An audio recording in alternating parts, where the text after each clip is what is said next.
The phone shattered the silence at 2:47 a.m. Garrett Mercer's hands shot out in the darkness, fingers fumbling across the nightstand, his heart already pounding before his mind fully understood why. 3 years of silence. 3 years of wondering if his sister was alive or dead. 3 years of carrying the guilt of letting her slip away. The number on the screen showed unknown, but something in his gut, some primal recognition, made him answer. Static crackled through the speaker like broken glass. Then her voice. Garrett. Annalise, his baby sister, the one he'd failed to protect. Garrett, if I don't make it through tonight, take my twins. Promise me. The words hit him like a fist to the chest. Twins. She had children. Children he'd never known existed. Annie, where are you? What's happening? Gunshots exploded through the phone. Sharp cracks that made Garrett flinch made his blood run cold. A baby screamed, then another. Two tiny voices crying out in terror. Annie! Annie! Dead air. Nothing but the flat hum of a disconnected call. Garrett stared at the phone in his hand. His fingers had gone numb. His breath caught somewhere between his chest and his throat, trapped there like a scream that wouldn't come out. She was alive. After 3 years of silence, after 3 years of sleepless nights and unanswered questions, Annalise was alive. She had children. Someone was trying to kill her. He grabbed his keys, his hands shaking in a way they hadn't shaken in years. Not since the night at the warehouse. Not since watching a man beg for his life while Garrett stood frozen, following orders he knew were wrong. The night that broke something inside him. The night he walked away from the hellsangels, from his brothers, from everything he'd been. The Harley roared to life beneath him. Cold November air slapped his face as he tore down the empty highway. The engine screamed, the white lines blurred. His mind replayed those words over and over, a loop that wouldn't stop. Take my twins. If I don't make it, promise me. His phone buzzed against his chest, unknown number. He answered without slowing down, without thinking. Don't come looking, Garrett. A man's voice. Smooth, controlled. The kind of voice that belonged to someone who'd never had to raise it to be heard. Your sister made her choice. Walk away while you still can. Garrett's jaw tightened. Who is this? Someone who knows exactly where you are right now. The voice carried an edge of amusement. Someone who knows you're riding a 2019 street glide down Highway 47 at 80 miles an hour. Someone who knows about that faded eagle patch on your jacket, the one you can't quite bring yourself to throw away. Garrett's eyes darted to his mirrors. Nothing but darkness and empty road. Here's what's going to happen, the voice continued. You're going to turn around. You're going to go home. You're going to forget this phone call ever happened, and you're going to live a long, quiet life pretending your sister never existed. And if I don't, the man laughed, soft, almost kind, then you'll understand why she's running, and you'll wish you'd listened. The line went dead. Garrett didn't slow down. If anything, he pushed the Harley harder, the engine protesting beneath him. Because whoever that was, they'd just made one critical mistake. They'd confirmed Annalise was still alive, and they'd confirmed she was in danger. 6 hours earlier, 200 miles away, Annalise Mercer crouched in the darkness of her bedroom closet, her hands pressed against her swollen belly. 8 months pregnant with twins. The contractions had started an hour ago, mild at first. Now they came in waves that made her bite down on her lip to keep from crying out. Victor wasn't home. Her husband. The man she'd married 3 years ago in a ceremony that felt like a dream. The man who'd swept her off her feet with his charm and his money and his promises of a life she'd never imagined. The man who was selling their unborn children to the highest bidder. She'd overheard the phone call 6 months ago. Victor in his study door, half open, speaking in that calm, business-like tone he used when closing deals. At first she hadn't understood. Terms like procurement and delivery timeline and buyer specifications. Then she'd heard him say it. Confirming pickup for December 15th. Twin girls. Blue eyes anticipated based on genetic markers. Caucasian, premium grade. Dubai buyer offering $2.5 million for the pair. Annalise had stood frozen in the hallway, one hand on the wall to keep from falling, the other pressed to her stomach where her daughters moved and kicked blissfully, unaware that their father had already sold them like livestock. She'd wanted to scream, to run, to grab the nearest phone and call the police. But she'd spent 3 years as Victor Kane's wife. 3 years watching, learning, understanding exactly what kind of monster she'd married. Victor Kane didn't just sell babies. He ran an empire. Bright Horizons International, a legitimate adoption agency on the surface. Underneath a trafficking network that spanned continents. Children taken from hospitals told to mothers as stillbirths. Orphans from overseas who never made it to their documented families. Birth mothers who signed away their rights and then disappeared. Annalise had started suspecting 1.5 years into their marriage. Small things at first, phone calls Victor would take in another room, business trips that didn't quite make sense, money moving in patterns that seemed wrong for a legitimate adoption agency. Then she'd started digging, really digging. For 12 months, she'd gathered evidence, downloaded files from Victor's computer while he slept, photographed documents, recorded conversations on the phone he'd given her, the one he thought he controlled. She'd built a case, piece by piece, name by name, transaction by transaction. Victor's one weakness was arrogance. He thought Annalise too broken, too controlled to ever fight back. That arrogance made him careless with passwords, careless with what he showed her. She'd built her entire escape plan on his underestimation. And tonight, while Victor was in New York meeting with investors, she was going to disappear. Another contraction hit, stronger this time. Annalise gasped, pressing her forehead against the closet wall. The twins were coming early. Of course they were. Nothing about this night was going according to plan. She grabbed the USB drive from its hiding place inside a hollowed-out book. 12 months of evidence. Everything she'd collected. Enough to bring down not just Victor, but the entire network. Senators, judges, businessmen whose faces smiled from magazine covers and news programs. Her go-bag waited by the door. Cash, fake ID, clothes. Everything she'd need to disappear. The house alarm system showed inactive. She'd learned Victor's codes months ago, watched him punch them in, memorized the pattern. The security cameras fed to a company Victor owned. She'd be on film, but by the time anyone checked, she'd be gone. Annalise stood. Another contraction. She breathed through it, in, out, like she'd learned in the prenatal classes Victor had insisted she attend. So his investment would be delivered healthy. The garage, Victor's spare Mercedes, keys in the drawer where he kept them. She'd practiced this route 100 times in her mind.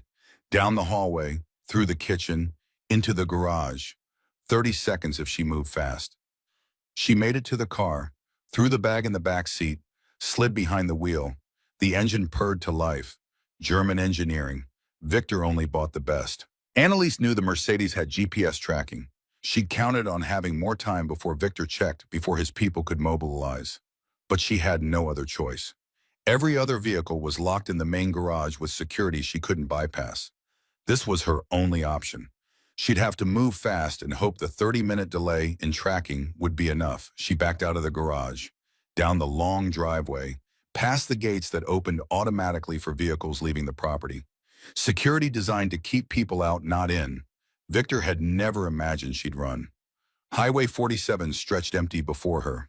She drove north, away from the city, away from Victor's world of country clubs and charity galas and business dinners where people smiled and made small talk while children disappeared. The contractions came faster now, 10 minutes apart, then 8, then 5. Annalise pulled into an abandoned gas station just past the county line. The pain hit like a freight train. She doubled over the steering wheel, gasping. This was happening, right now, ready or not. She stumbled out of the car, the night air cold against her skin. Her water broke warm liquid running down her legs. She half walked, half crawled to the side of the building. Out of sight from the road, into the shadows where the security lights didn't reach. Annalise had imagined giving birth 1,000 times. In a hospital room with doctors and nurses and machines that beeped reassuringly. With Victor holding her hand, playing the part of the devoted husband.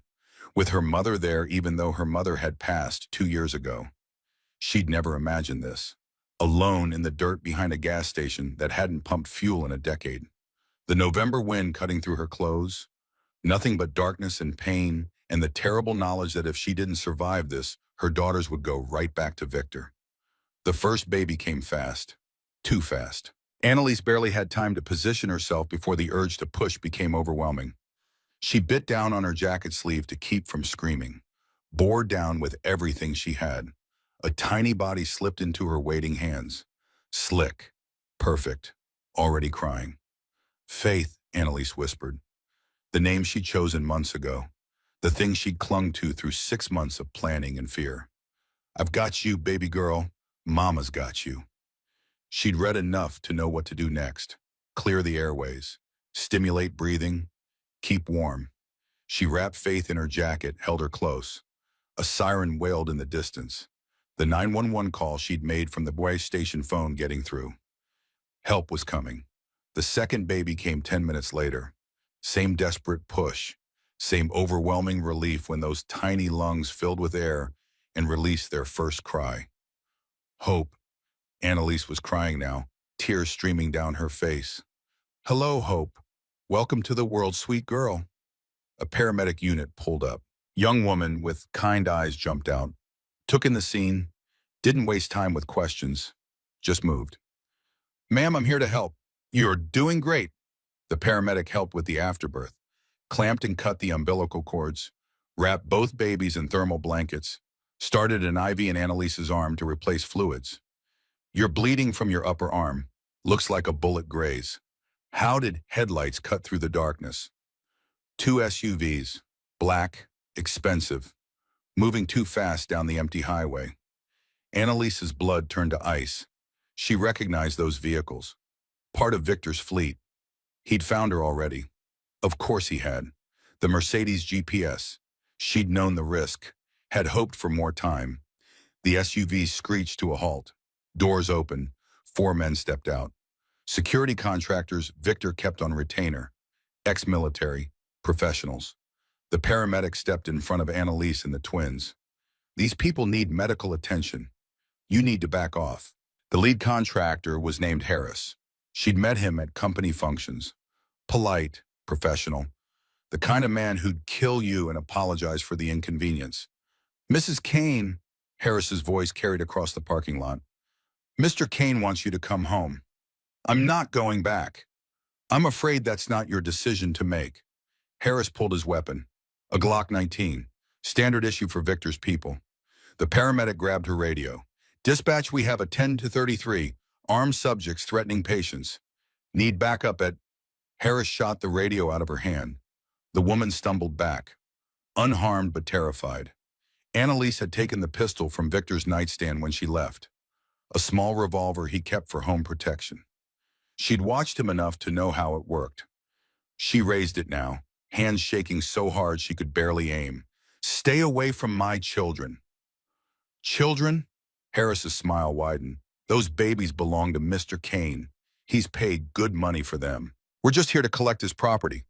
Annalise fired. The shot went wide, kicked the gravel near Harris's feet, but it was enough to make all 4 men reach for their weapons. She fired again. This time she aimed for center mass like she'd seen in movies. The bullet caught Harris in the shoulder. He went down hard. The other 3 opened fire. Annalise felt something hot tear through her upper arm. Not a direct hit, just a graze. But it burned like fire. She spun, fell. The paramedic grabbed the twins, ran for the ambulance. Smart woman, getting the babies to safety. Annalise crawled after them, her arms screaming, blood soaking through her shirt. She fired blindly over her shoulder. 2 shots. 3. The revolver clicked empty. A different siren cut through the night. Not medical. Police. The gunfire had been reported. Help was coming. The contractor's footsteps retreated. Doors slamming, engines roaring. They wouldn't stick around for police. Annalise made it to the ambulance. The paramedic had already loaded Faith and Hope, was reaching for Annalise. Come on, let's get you out of here. The babies, are they? Both fine, both healthy. Now let's take care of you. They loaded her into the ambulance, started bandaging her arm. The wound wasn't deep. The bullet had grazed muscle but missed bone and major vessels. Painful but not life-threatening.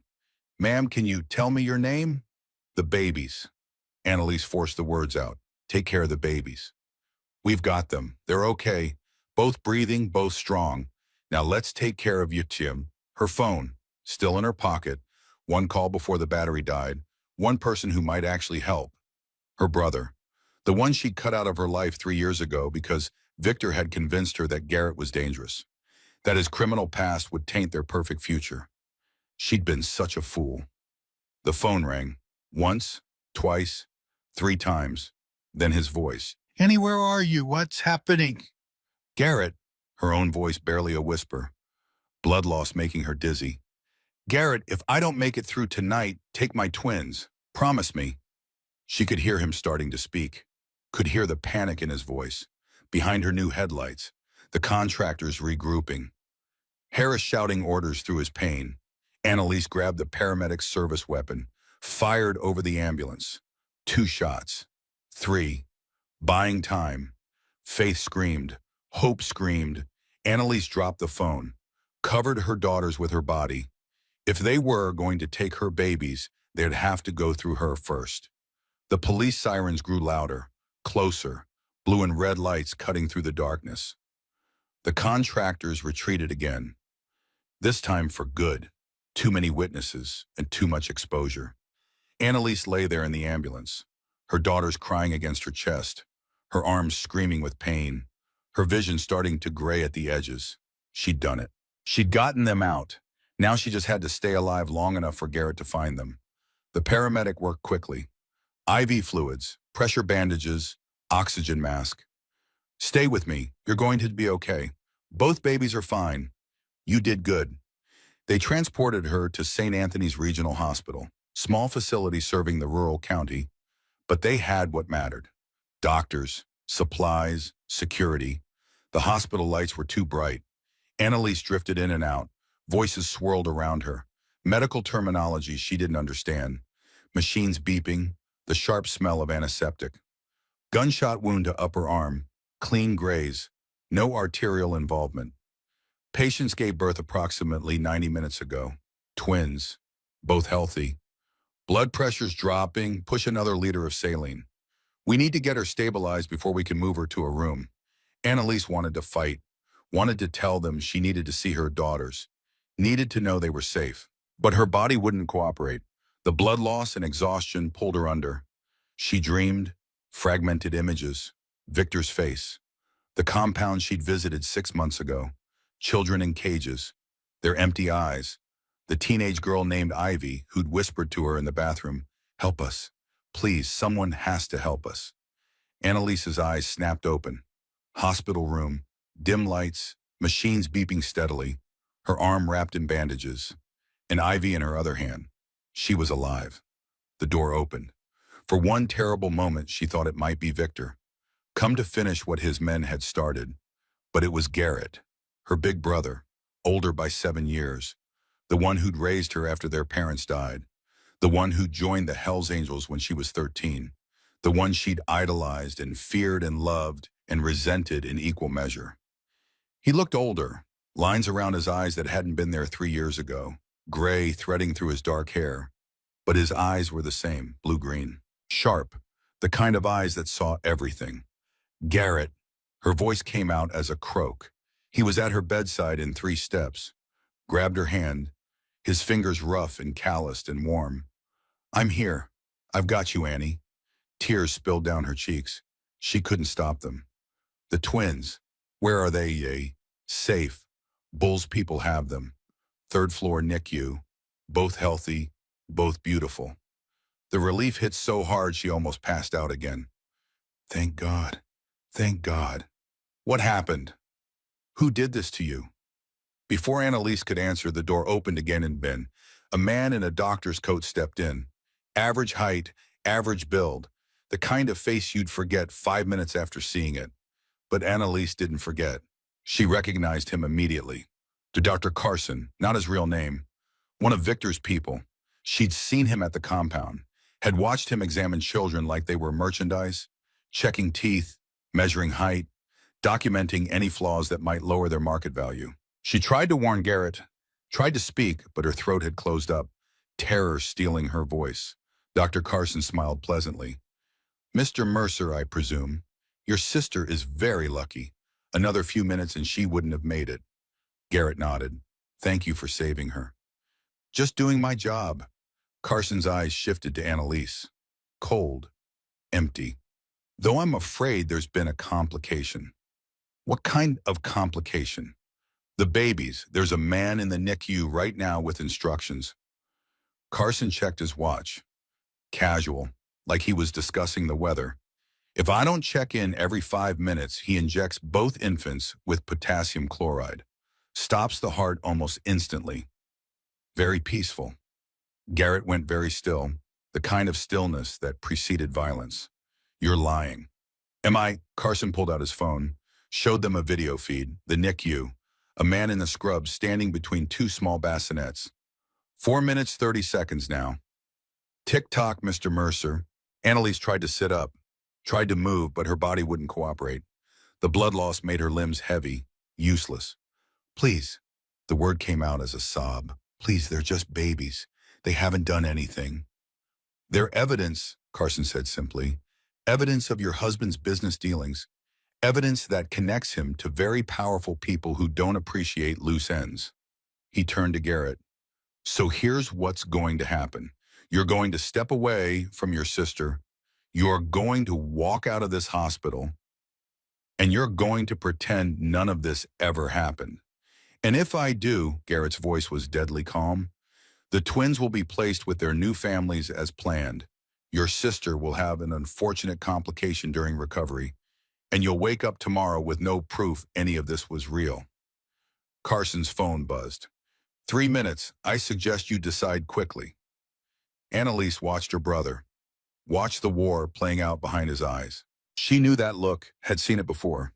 When their father died and Garrett had to choose between staying in school or joining the Angels to make money. When their mother got sick and Garrett had to choose between paying for treatment or keeping the lights on. He always chose the hard thing, the right thing, even when it destroyed him. Garrett, she whispered, get the girls, please. Get Faith and Hope out of here. Carson laughed. Touching, but your brother can't get them out. My associate is armed, trained. He won't hesitate to kill anyone who tries to stop him. Then Annalise heard it. Distant at first, growing louder, a sound she'd know anywhere. One she'd grown up hearing outside their trailer park home. Motorcycles, a lot of them. Carson's pleasant expression flickered. He pulled out his phone, dialed. Status report. Silence on the other end, then shouting. Gunfire. Carson's face changed, the mask slipping, revealing the predator underneath. Garrett smiled, slow, dangerous. You tracked my phone. You knew I was coming. But you forgot something important about the Hells Angels. The door exploded inward. Axel Cross came through like a freight train. 6'4" of muscle and rage and brotherhood. He took Carson down in one brutal motion. The phone skittering across the floor. 2 more Angels fanned into the room, securing the corners, moving with practiced precision. Building's locked down, Axel reported. Zip-tying Carson's wrist behind his back. Bull's got the babies, 3rd floor secure. Garrett's knees almost buckled. They're safe, both of them. 2 of Kane's guys tried something in the NICU. They're currently having a very uncomfortable conversation with our medically trained brothers. Annalise started crying again, but different now. Relief, hope, emotions she'd thought she'd lost forever. Carson laughed from the floor, bitter, defeated. You think this changes anything? Victor Kane has more resources than you can imagine. More connections, more power. Axel put a boot on his chest. Yeah, we'll worry about that later. Right now, you've got bigger problems. Like what? Like the fact that you just threatened to kill babies in front of witnesses. Axel leaned down. In a hospital full of cameras. Hope you've got a good lawyer. The color drained from Carson's face. Garrett turned back to Annalise, grabbed her hand again. It's over. You're safe. The girls are safe. No, Annalise squeezed his fingers, forcing strength into her voice. It's not over. Not even close. What do you mean? I need you to listen to me very carefully. Annalise pulled herself up straighter despite the pain, despite the medication trying to drag her back under. What I'm about to tell you is going to sound insane, but every word is true. Garrett pulled a chair close, sat down. I'm listening. Victor Kane isn't just my husband. He's not just a businessman. Annalise took a breath. He runs a trafficking network. Children, babies, hundreds of them over the past 5 years. The room went silent. Even Axel stopped moving, staring at her. I know how it sounds, Annalise continued. Rich, successful man, legitimate adoption agency. It's the perfect cover.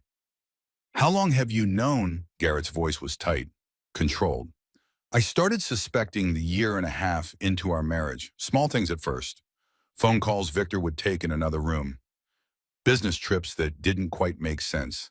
Then I started digging, really digging. For the past 12 months, I've been gathering evidence. She told them everything. The files she'd found on Victor's computer, the encrypted communications, the offshore accounts, the compound she'd visited 6 months ago, where Victor had taken her thinking she could be trusted, thinking her pregnancy would make her compliant. There are 47 children there right now, Annalise said. Building C basement level. I memorized the layout, the guard rotations, everything. Garrett's face had gone hard, the kind of hard that meant someone was going to bleed. You're sure about this? I have proof, Annalise pointed to the plastic bag on the side table, her personal belongings. In my jacket pocket, USB drive, 12 months of evidence, financial records, buyer lists, communications, everything. Axel retrieved the drive, held it up to the light. Such a small thing, to contain so much evil. This real? He asked. Every byte. I spent a year collecting it, waiting for the right moment.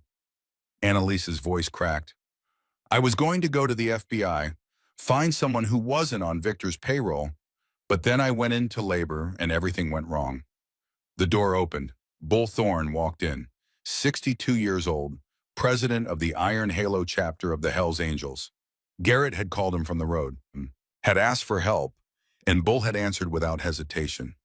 He carried 2 small bundles wrapped in hospital blankets. His weathered face had softened in a way Annalise had never seen a Hells Angel look. Someone wants to meet their mother, Bull said quietly. He placed faith and hope in Annalise's arms. She gasped, pulled them close. Her daughters, safe, alive, real. They were so small, so perfect. Faith with a tuft of dark hair, Hope completely bald, both with blue eyes that would probably change color in a few months. Both staring up at her like she was their entire world. Because she was. What are their names? Garrett asked softly. Annalise smiled through her tears. I never got to name them officially. Victor had already chosen names, classical, prestigious, the kind that would look good on adoption papers. But that's not their names, Bull said. It wasn't a question.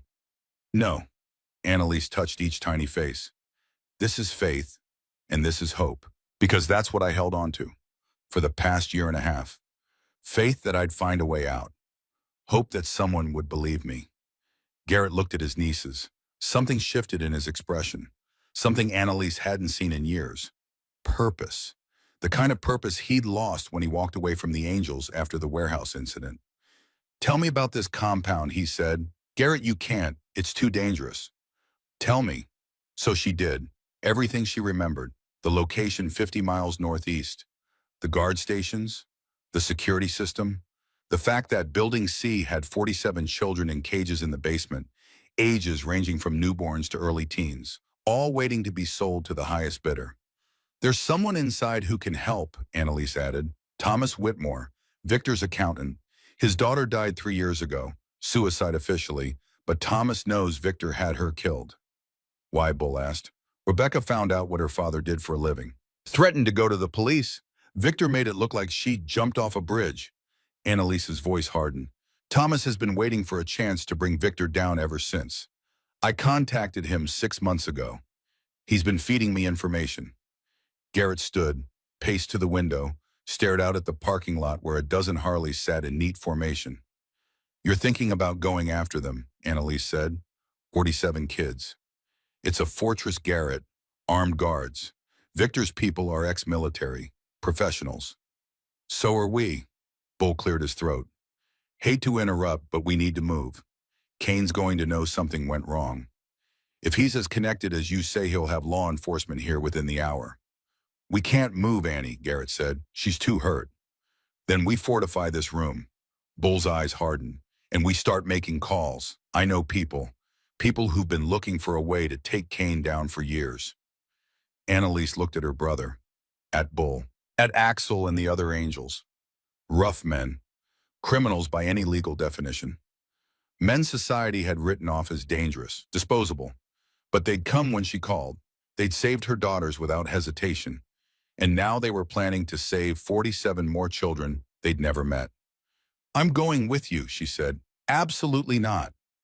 Garrett turned from the window. "You were shot. You just gave birth. You need to rest."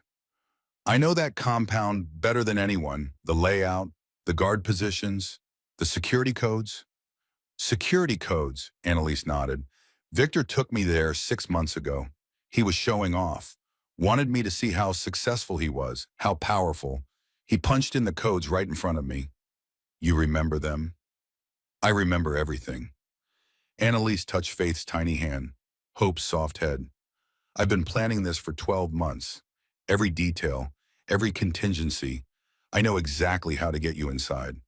Bull and Garrett exchanged a look, having a conversation without words, the kind that came from years of riding together, fighting together, trusting each other with their lives.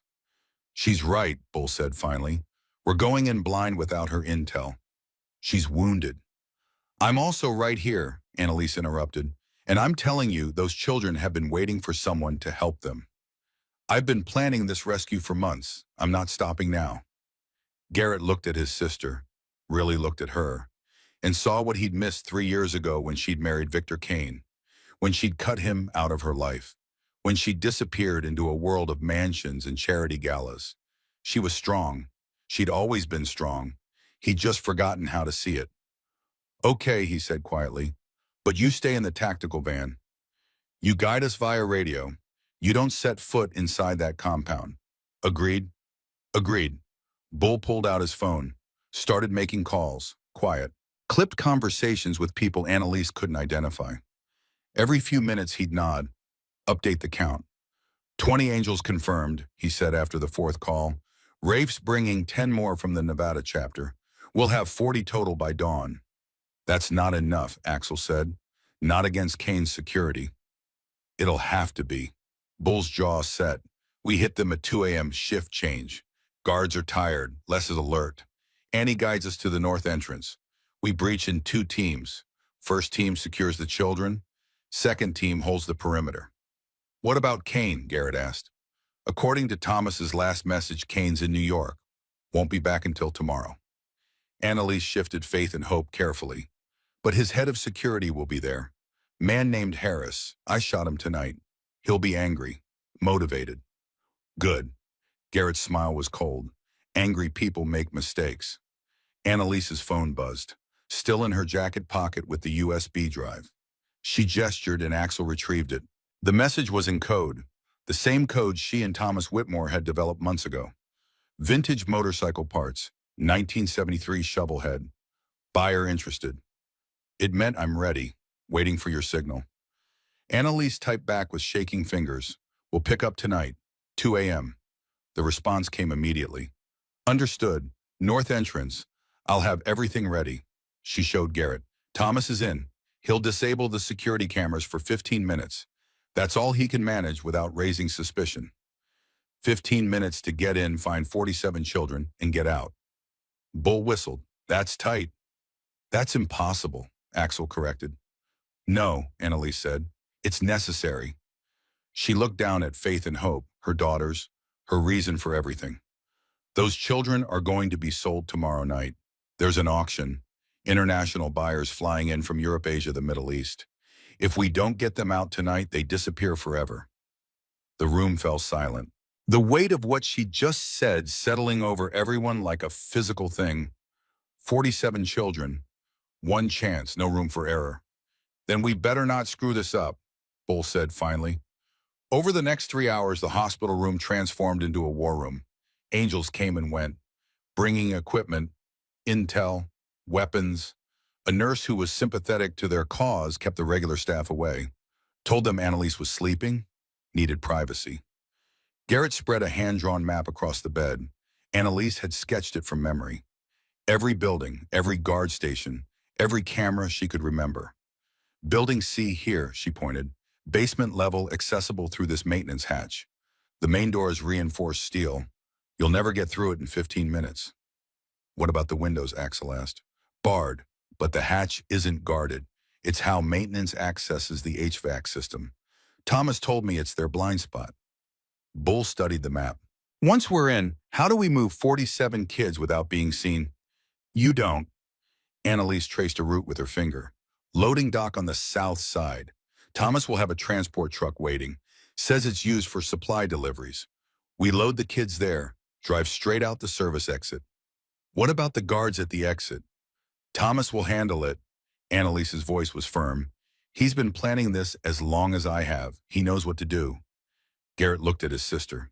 This woman who'd survived 3 years with a monster, who'd given birth on the side of a highway after being shot, who was planning a rescue operation from a hospital bed while recovering from blood loss. You're sure about this? He asked. More sure than I've ever been about anything. At 1:30 a.m. they moved Annalise to a safe location, an abandoned building across from the hospital. Not ideal, but better than staying where Victor's people could find her. Bull carried faith and hope. Annalise walked slowly, supported by Garrett, every step sending pain through her wounded arm. But she forced herself to move, forced herself to stay conscious. The abandoned building smelled like dust and decay, but it had 4 walls and a roof and enough space for Annalise to set up her laptop. Thomas Whitmore had sent her remote access to the compound security system, a gift 6 months ago when she'd first reached out to him, when she'd told him she knew about Rebecca, when she'd promised him that together they could make Victor pay. The screens flickered to life, multiple camera feeds. Annalise could see everything. The guard stations, the empty corridors, Building C in the distance. And in the basement, if she zoomed in close enough, she could see shadows moving behind barred windows. Small shapes. Children who'd given up on rescue, who'd learned that crying didn't help. That begging made it worse. Annalise's hands curled into fists. I'm going to save you, she whispered to the screens. All of you. I promise. Garrett knelt beside her. You ready for this? Are you? He smiled, sad, tired. 3 years ago, I walked away from the angels because I couldn't live with the violence, couldn't live with what we became, couldn't live with watching that man beg while I followed orders I knew were wrong. And now I realize sometimes violence is the only language monsters understand. Garrett touched Faith's sleeping face, Hope's tiny hand. These kids deserve better. They deserve someone willing to fight for them. The radio crackled. Bull's voice. Teams in position, waiting on your signal, Annie. Annalise looked at the screens. At the compound where 47 children waited in the dark. At her brother who'd come when she called, despite 3 years of silence. At the angels who'd dropped everything to help save kids they'd never met. At Faith and Hope, sleeping peacefully. Safe for the first time in their short lives. She picked up the radio, her voice steady, strong. The voice of a woman who'd survived hell and come out fighting. This is Annie. All teams proceed. Let's bring those children home. The tactical van smelled like old coffee and gun oil. Annalise sat in the back laptop, balanced on her knees, 3 monitors glowing in the darkness. Her wounded arm throbbed with every heartbeat. The paramedic had cleaned and dressed it properly at the hospital. The bullet graze wasn't deep, but it still hurt like hell. She didn't want painkillers beyond basic ibuprofen. Pain kept her sharp, focused, reminded her what was at stake. Faith and Hope slept in a makeshift bassinet beside her. 2 small shapes wrapped in hospital blankets. An angel named Marcus stood guard at the van's door. Silent, watchful. A man who'd killed before and would kill again if anyone tried to get to those babies. On the monitors, Annalise watched 40 angels converge on the compound. Garrett led the main team. Bull coordinated from the eastern approach. Axel took point on the south side. They moved through the darkness like shadows given purpose. Men whose society called criminals, outlaws, dangerous. Tonight they were something else entirely. The radio crackled. Bull's voice low and controlled. In position, north fence, waiting on camera shutdown. Annalise checked her watch. 1:58 a.m. 2 minutes until Thomas Whitmore would double the security system. 2 minutes until everything changed. Her phone buzzed. Text message. Thomas. Rebecca would be proud of what you're doing. She always believed in second chances. Annalise's throat tightened. She'd never met Rebecca Whitmore.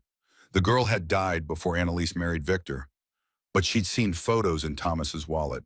Bright smile, kind eyes. 16 years old when Victor had her killed for knowing too much. She typed back, "We're going to make him pay for what he did to her. He's already paid. Whatever happens tonight, he's already lost everything that mattered." Annalise didn't understand. Victor was in New York, safe, protected by layers of money and power and connections. How had he already lost? But there was no time to ask. Her watch showed 2:00 a.m. The monitors flickered. One by one, the interior camera feeds went black. Thomas keeping his promise. Only the exterior perimeter cameras remained active, the ones he couldn't access without raising immediate alarms. Annalise grabbed the radio. "Interior cameras down. You have 15 minutes. Go." On the remaining feeds showing exterior perimeters, she watched the angels move. Fast, precise. The north fence gave way without a sound. Bolt cutters through chain link. Garrett slipped through first. Weapon raised, 6 men following in practice formation. "Clear to the maintenance building," Annalise said into the radio, her voice steady despite her racing heart. "Guard station 30 yards east. 2 men. They're facing away from you." "Copy." Garrett's response barely a whisper. She watched him move. Her brother, the man who'd raised her after their parents died, who'd taught her to ride a bike and change a tire and throw a punch that would put a man down. The man she'd pushed away because Victor had convinced her that Garrett's love was really control, that his protection was really possession. She'd been so blind. "Guard patrol approaching from the west," Annalise said. 20 seconds. The angels melted into shadows. The guard walked past, oblivious, checking his phone instead of his surroundings. Poor training. Victor always cut corners when he thought no one would notice. "Clear. Move to building C." The structure loomed on her monitor. Concrete walls, barred windows, a place designed to hold people who'd given up hope of escape. Not tonight. "Maintenance hatch on the south wall," Annalise directed. 3 feet from the ground. "Should be unlocked." Garrett found it, pried it open, the metal protesting with a sound that seemed too loud in the quiet night. Everyone froze. Annalise held her breath, watching the monitors, waiting for alarms, for guards to come running, for everything to fall apart. Nothing. "You're clear," she breathed. "Basement access is a ladder, 15 feet down." One by one, the angels disappeared into the hatch, swallowed by darkness. Annalise switched to monitoring the one exterior angle she still had. She'd lose interior visibility completely once Thomas's 15 minutes expired. She could hear sounds through Garrett's open mic, footsteps on metal rungs, harsh breathing, the creak of the ladder under weight. Then Garrett's voice. Quiet, controlled. "We're in. Corridor ahead." "Which way?" Annalise closed her eyes, visualized the layout from her visit 6 months ago. "Straight ahead 40 feet. Heavy door on your right. That should be where they are." The feed crackled. She heard movement, footsteps. "Got the door. It's locked. Industrial bolt." Annalise's watch showed 11 minutes remaining. Not enough time. They'd never get through that lock in 11 minutes. "Wait." She pulled up the photo she'd taken of the security panel, zoomed in. "There's a keypad. 6 digits. Try 041597. "How do you know the code?" "Rebecca's birthday. Thomas told me Victor uses it for everything. His idea of a sick joke." Silence. Then Garrett's voice tight with controlled rage. "It worked." She heard the door swing open. Then nothing. Just silence on the other end. "Garrett, what do you see?" His voice came back. Quiet. Strained. "Jesus Christ, Annie. There are so many of them." Annalise's heart clenched. She couldn't see what he was seeing. The interior cameras were still dark. She had to rely on his words. "How many can you count? Rows of cages, chain link, kids in every one." A pause. "This is worse than you described." Then another voice. Young, female, terrified. "Are you the good guys?" Annalise's breath caught. She knew that voice. Had heard it 6 months ago in a bathroom at the compound. A teenage girl with scared eyes and bruised wrists. A girl who'd whispered desperately, "Help us, please. Someone has to help us." "That's Ivy," Annalise said into the radio, her voice cracking. "Ivy Sinclair. She's 16. She helped me when I was there. She gave me information about the auctions. Garrett, she's been protecting a baby, an infant named Lily." On the radio, she heard Garrett's response. Calmer now, gentler. "Yeah, sweetheart, we're the good guys. Are you taking us home?" Annalise had to close her eyes, had to breathe through the wave of emotion that threatened to pull her under, because the answer was yes. They were taking these children home. Every single one of them. "That's exactly what we're going to do," Garrett replied. The next 8 minutes were chaos transmitted through radio chatter.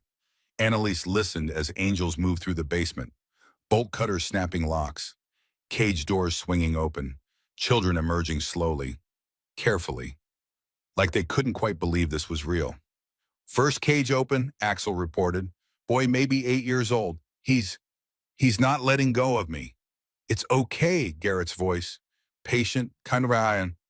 "You're safe now. We've got you." Annalise counted as they called out each freed child, 1, 5, 10, 20, 30, the numbers climbing, her throat tight with each report. 43, 44, 45. "Found the last cage," Garrett said. "Teenage girl with an infant. She says her name is Ivy."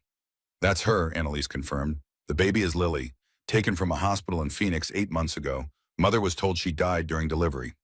"Copy that. We're getting both of them out." Annalise made notes. Lily, Phoenix, 8 months. They'd find the mother. They'd reunite them. They'd fix what Victor had broken. 6 minutes, Annalise said into the radio. "You need to move." The angels formed a protective circle. Annalise could hear it in their voices. The calm commands. The reassurances to frightened children. 47 small bodies being guided toward freedom. "Loading dock south side," Annalise directed. "Thomas should have the truck there." Through the exterior camera, she watched them emerge from Building C, a stream of small figures surrounded by leather-clad protectors, moving as one unit toward the loading area.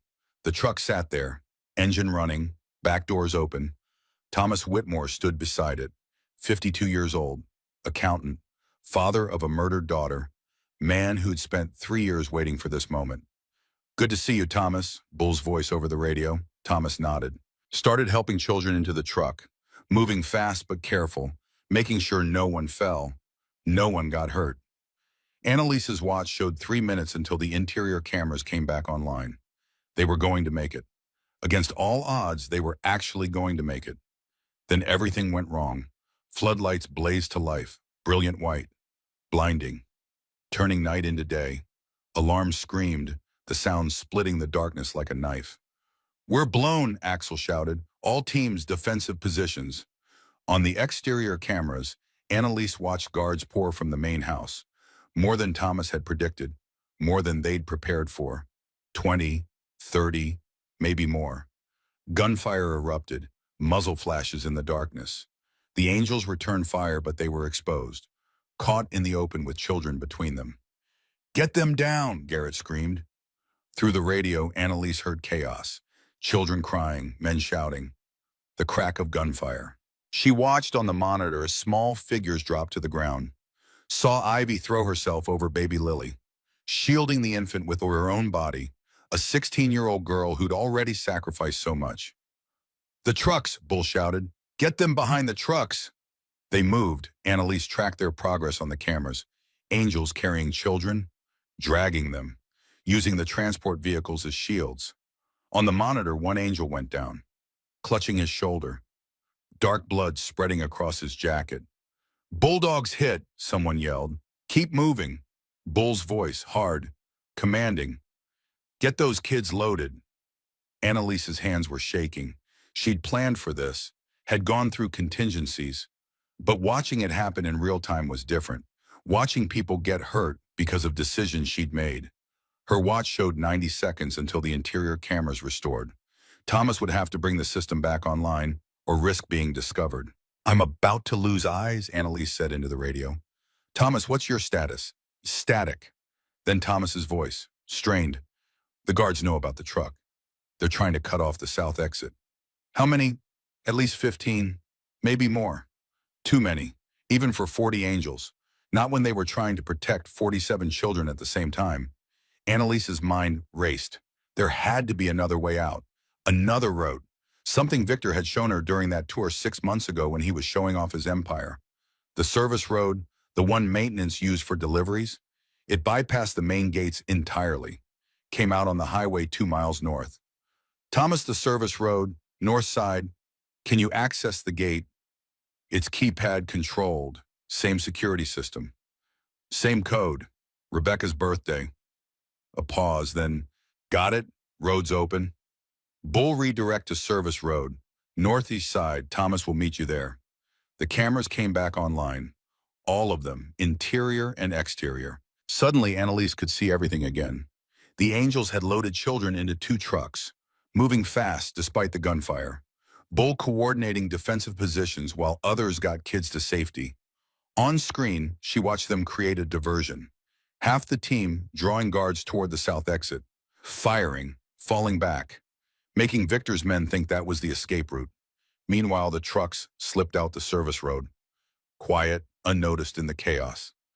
Clear of the compound, Bull reported. All children accounted for. Bulldogs wounded but stable. Heading to the rally point. Annalise sagged against the van wall. They'd done it. Against impossible odds. Against armed guards and security systems and everything Victor Kane had built to keep those children trapped. They'd actually done it. Faith stirred in her bassinet, started to cry.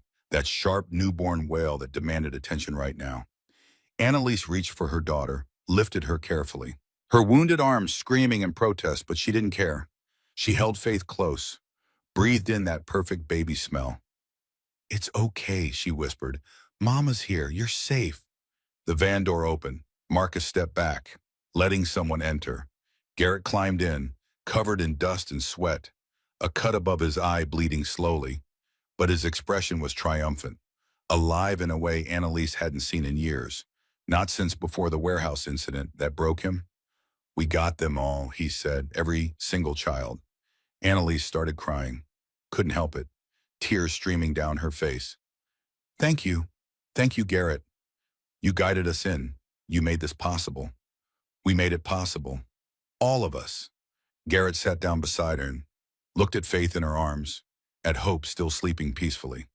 "What happens now?" Before Annalise could answer, her phone rang. Unknown number. She almost didn't answer, but something made her. Some instinct that this call mattered. "Hello." "Hello, darling." Victor's voice, smooth, calm. The voice he used when closing business deals. "Impressive work tonight. I didn't think you had it in you." Annalise's blood turned to ice. "How did you get this number?" "I've always had this number. I gave you that phone, remember? Tracked every call, every text, every breath you've taken for 3 years. Garrett grabbed the phone, put it on speaker, his expression deadly. Victor continued as if nothing had happened. 47 children. My entire inventory. Do you have any idea how much money you just cost me? "You're done," Annalise said, her voice shaking with rage. "I have evidence, everything. The FBI is getting it right now." "Are they?" Victor laughed, soft, amused. "Did you really think I wouldn't have people inside the FBI? Inside every agency that matters? Thomas sent the files to people you don't control. Thomas Whitmore is a dead man. I've already dispatched people to his location." A pause. "And I know exactly where you are, darling. That van, the abandoned building across from St. Anthony's. I can see you right now." Annalise's heart stopped. She looked around the van. No cameras visible. But Victor had always been thorough. 3 months ago, I had cameras installed in that van, Victor said, reading her mind. "When I suspected my dear wife might be planning something foolish. I've been watching your little operation unfold. Quite entertaining." Marcus immediately started searching the van's interior. Found the camera, tiny, hidden in the overhead light fixture. 5 minutes, Victor said. "That's how long until my people arrive. Well-trained, well-armed. They have orders to kill everyone except the twins. My daughters are still valuable, still worth the investment." The call ended. Garrett was already moving. "Marcus, get us out of here, now." But before they could start the engine, another voice came through on the radio. Thomas Whitmore. Don't run. We need to end this tonight. How? Annalise demanded. Victor knows where we are. He's sending people. Let him. Thomas's voice was cold, hard. Victor's flying back from New York right now. Private jet. Lands at the municipal airport in 90 minutes. He thinks he's coming back to clean up the mess, to eliminate witnesses. We let him walk right into our trap. At the compound, Garrett asked. Exactly. We go back. We wait for him, and we finish this. It was insane. Suicidal. Walking back into the place they just escaped, where Victor's guards were still armed and angry and looking for revenge. It was also perfect. The children are safe, Bull said over the radio. He'd been listening to everything. Rally point is secure. FBI contact is en route to process them. FBI can't be trusted, Thomas said. Victor has people everywhere. Not everywhere. A new voice on the radio. Female. Authoritative. This is Agent Catherine Wells, FBI. I've been building a case against Victor Kane for 2 years, waiting for someone to make a move. Tonight, that someone is you, and I'm ready to finish this. How do we know you're not one of his people? Garrett demanded. Because if I worked for Kane, you'd already be dead. Wells's voice was professional, hard. I've been monitoring Thomas's communications for months, waiting for him to act. I have a clean tactical team 10 miles out. People I trust. We can be at the compound in 15 minutes. Annalise made her decision. We need Victor on record, confessing, admitting what he's done. I can make that happen, Thomas said. He'll want to gloat, to explain how clever he is, how he outsmarted everyone. Then we give him an audience. Annalise handed Faith to Garrett, picked up Hope, held both her daughters close one more time. We end this tonight. The compound looked different in the pre-dawn darkness. Quieter. Most of the guards had scattered, searching for the angels who'd vanished into the night. No one expected anyone to be stupid enough to come back. Victor's helicopter touched down on the roof at exactly 3:47 a.m. Annalise watched from the repositioned tactical van. They'd moved it near the main building, hidden behind a maintenance structure, close enough to see everything. Agent Wells and her team surrounded the perimeter, invisible, waiting. Thomas had gone inside, to the conference room on the 3rd floor, where Victor held his important meetings, where he made the deals that destroyed families. The wire Thomas wore was FBI grade. Crystal clear, every word would be recorded, admissible in court, enough to bring down not just Victor but everyone connected to him. Annalise watched Victor emerge from the helicopter, flanked by 4 bodyguards. He looked calm, composed, like this was just another business trip, another problem to be solved. He's heading to the conference room, Wells said through the radio. Thomas is in position. Annalise held her breath. This was it, the moment everything either worked or fell apart spectacularly. Victor entered the conference room, saw Thomas standing there, smiled. Thomas? Working late tonight. Someone has to clean up your mess. Thomas's voice was steady, strong, nothing like the broken man who'd spent 3 years mourning his daughter. Mess, I'd hardly call it that. A minor setback. 47 units lost, but we'll recoup the losses next quarter. Units. Thomas's voice dripped with contempt. You mean children. Semantics. Victor poured himself a drink from the bar cart. Premium scotch, single malt, the expensive kind. Though I admit I'm disappointed in Annalise. I thought she'd learned her place. Her place. Obedient, grateful. She had everything. Money, status, a home most people only dream of. Victor swirled his drink, and she threw it away for what 47 children who mean nothing. They mean everything to their families. Their families sold them, abandoned them, declared them dead. Victor took a sip. I simply gave them new purpose, new value, better lives than they ever would have had. Thomas stepped closer. And Rebecca, what was her purpose? Victor's expression didn't change. Your daughter was a liability. She knew too much, threatened to expose the operation. So you killed her. I had her eliminated. There's a difference. Victor set down his glass. Business, Thomas. Nothing personal. You understand that? I understand that you murdered my little girl, and you've been planning revenge ever since. Victor smiled. Did you really think I didn't know that I wouldn't prepare for this? He pressed a button on his phone. The conference room doors burst open. 6 guards entered. Armed, professional, faces cold. Thomas didn't move, didn't panic. You're too late, Victor. Everything you just said was recorded, transmitted directly to the FBI. They're surrounding this building right now. Victor laughed. You mean Agent Wells? I've had her investigation under control for 2 years. She thinks she's building a case when really she's just collecting evidence I want her to find. In the van, Annalise's stomach dropped. Wells was compromised, working for Victor. The trap had been turned back on them. But then Wells's voice came through the radio. Calm, steady. Actually, Victor, I've been feeding you false information for 2 years, making you think I was controllable, making you comfortable, so you'd make mistakes like the one you just made. On the laptop screen showing the security feed, Victor's face changed, the mask slipping, revealing something ugly underneath. Every word you just said was recorded, Wells continued. Confession to child trafficking, confession to murder, confession to conspiracy. Transmitted not just to me, but to 50 federal agents across 6 states. People who aren't on your payroll, people who can't be bought. Victor grabbed Thomas, pulled a gun from his bodyguard, pressed it to the accountant's temple. Then I guess we have a problem. Let him go, Wells said, her voice amplified through speakers. It's over, Kane. There's no way out. There's always a way out. Victor's eyes were wild now, desperate, the carefully constructed facade crumbling.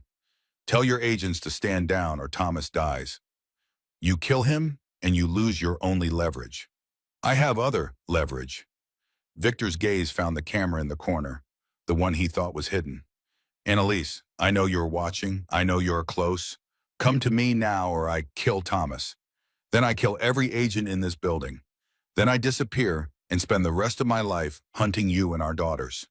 Annalise's hands clenched on Hope's blanket. Faith stirred in Garrett's arms. Don't do it, Thomas said, his voice clear despite the gun at his head. He's bluffing. He has nowhere to run. Am I? Victor cocked the hammer. 10 seconds, Annalise. Then Thomas learns what happens to people who betray me. 10, 9, 8. I'm coming. Annalise's voice cut through the countdown. She opened the van door before Garrett could stop her. Don't hurt him. I'm coming. Annie, no. Garrett grabbed her arm. It's a trap. He'll kill Thomas. He'll kill you. Maybe. Annalise pulled free. Checked the weapon Wells had given her earlier. A compact Glock. Loaded, safety off. But I'm not letting another person die because of me. She stepped out of the van into the cold dawn air. Annie, Garrett's voice, desperate, afraid. But she was already walking. Toward the main building, toward the conference room on the 3rd floor, toward the husband who'd tried to sell her daughters before they were even born. The guards let her pass. They'd been ordered to. Victor wanted her alive, wanted to gloat, to explain how he'd outsmarted everyone. His fatal flaw, pride.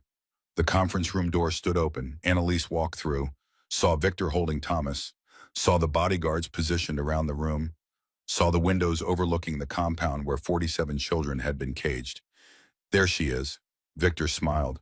My beautiful wife, mother of my investment. They're not investments, Annalise said quietly. They're my daughters, human beings, not property. Everything's property if you have enough money. Victor shoved Thomas away, moved toward Annalise. You cost me a fortune tonight. 47 units, 3 years of careful cultivation. Relationships with buyers that took years to build. Good. Victor's hands shot out, grabbed her throat, squeezed. You always had spirit. I admired that. But it's time you learned your place. Annalise couldn't breathe, couldn't think, clawed at his hand. But Victor was stronger, always had been. Black spots danced in her vision. Then gunfire. Sharp cracks that echoed through the conference room. Victor dropped, clutching his chest, blood spreading across his expensive suit, his eyes wide with shock and disbelief. Annalise fell, gasping, choking, trying to understand what happened. Thomas stood there, smoking gun in his hand, face blank with shock at what he'd just done. This is for Rebecca, he said quietly. For my daughter. For every child you sold, for every family you destroyed. Victor tried to speak. Blood bubbled from his lips. You can't. I just did. Victor Kane fell. The man who'd built an empire on stolen children, who'd sold hundreds of lives to the highest bidder, who'd murdered a 16-year-old girl for threatening to expose him. He fell and didn't get back up. Chaos erupted. Victor's bodyguards opening fire on Thomas. FBI agents bursting through windows, glass shattering, people screaming. Annalise crawled behind the conference table, covered her head, waited for it to end. When the shooting stopped, 6 bodies lay on the floor. All of Victor's guards, dead. Thomas knelt beside Victor's body, gun still in his hand, face wet with tears he didn't bother to hide. "I'm sorry, Rebecca," he whispered. "I'm so sorry. It took me 3 years." Agent Wells entered, flanked by her tactical team. She surveyed the carnage, then knelt beside Thomas. "Thomas Whitmore, you're under arrest for the murder of Victor Kane." Thomas didn't resist. Let them take his weapon. Cuff his hands. "Worth it," he said simply. "Every second in prison will be worth it knowing he can't hurt anyone else." Annalise stood on shaking legs. Garrett burst through the door, scanned the room for threats, found none, ran to his sister. "Are you hurt?" She touched her throat. Tender, bruised, but functional. "I'm okay." Bull appeared in the doorway. "Compound is secure. All of Kane's men either dead or in custody. Thomas's family has been extracted to safety." Wells pulled Annalise aside. "I need your statement, everything that happened. For the record." "What about Thomas?" "He killed a man in cold blood, in front of witnesses." Wells's expression softened. "I can't just let that go. That man murdered his daughter, sold hundreds of children, ordered hits on anyone who opposed him." "I know." Wells looked at Thomas being led away by agents. "And that'll be taken into account. But there has to be accountability. For everyone. Even the people fighting monsters." Annalise looked at Thomas. The man who'd helped her for 6 months. Who'd risked everything to bring Victor down. Who'd finally gotten justice for his daughter. What will happen to him? That's up to a jury. Wells lowered her voice. "But between you and me, I've seen cold-blooded murderers, and I've seen fathers protecting children. Thomas Whitmore is the latter. Any jury with a conscience will see that too." Over the next 3 hours, the compound transformed into a crime scene. FBI agents everywhere, taking photographs, collecting evidence, interviewing witnesses. The sun rose, golden light spilling across the grounds where children had been kept in cages, where families had been destroyed, where evil had flourished in the shadows. But the shadows were gone now, burned away by the light. Annalise sat in the back of an ambulance. A paramedic checked her throat, declared her bruised but not seriously injured, gave her ice to bring down the swelling. Garrett stood beside her, holding faith and hope. Both babies awake now, looking around with curious eyes. Too young to understand what had happened. Too young to remember the night they'd almost been sold. Bull approached, limping slightly from a bullet graze on his thigh. 47 children at the rally point. FBI's processing them, trying to find families. Some will be easy, others, he shook his head. Others have been gone so long their families think they're dead. Like Lily, Annalise said, the baby Ivy was protecting. Already found her mother, woman in Phoenix, who was told her daughter died during delivery 8 months ago. FBI's arranging a reunion. Bull's weathered face softened. They're flying her here. Should arrive this afternoon. Annalise closed her eyes. One family reunited. One mother who'd get her daughter back. It didn't fix everything, didn't erase the trauma, but it was a start. "What about Ivy?" she asked. "The girl's asking for your show. Says she needs to thank you." Annalise found Ivy sitting in another ambulance, being checked for injuries. The girl looked fragile in the morning light. 16 years old but ancient in her eyes. She'd seen too much, survived too much. When she saw Annalise, she stood, moved toward her. "You came back," Ivy said, wonder in her voice. "You actually came back for us." "I promised I would." "People promise things all the time." Ivy's voice broke. "They never keep them." Annalise pulled her close. This girl who'd survived 7 months protecting a baby that wasn't hers.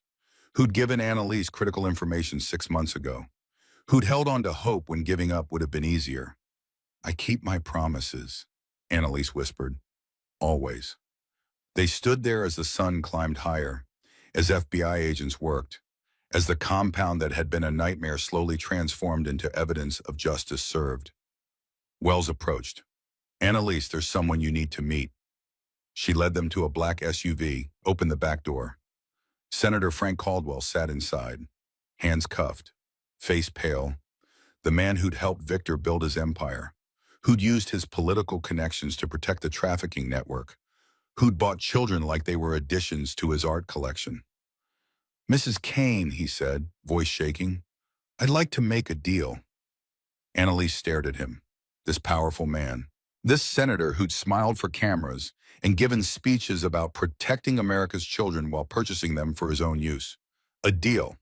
I'll testify, give you everyone, names, dates, transactions, everything I know about Kane's network. Caldwell leaned forward desperately, in exchange for immunity. Annalise wanted to refuse, wanted to watch him burn with everyone else. But Wells touched her arm.